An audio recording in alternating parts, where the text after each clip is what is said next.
I am the Tofu Golem. Please enjoy the video. You start by preparing both devices. This is practical and fast.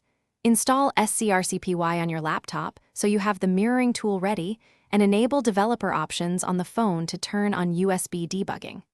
Once done, switch the phone's USB mode to file transfer and connect with a reliable cable.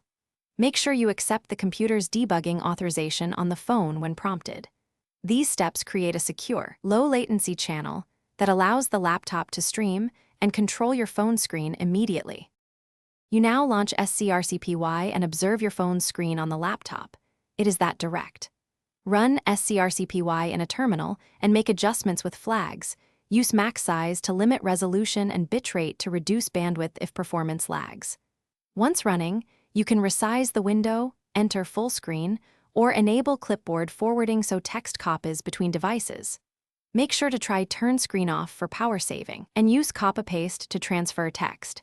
These settings balance responsiveness versus image quality for your specific workflow. You finish by controlling the phone directly from the laptop. Click, type, and switch apps like on the device itself. Use ADB for file transfers or drag and drop when available, and close SCRCPY when you're done to restore normal phone behavior. If things go wrong, first verify the phone showed the debugging authorization prompt and that USB is in file transfer mode. Then update drivers or restart a DB on the laptop. That one troubleshooting step, reauthorize and restart a DB, fixes most connection issues. Thanks for watching. Consider subscribing if we helped you today.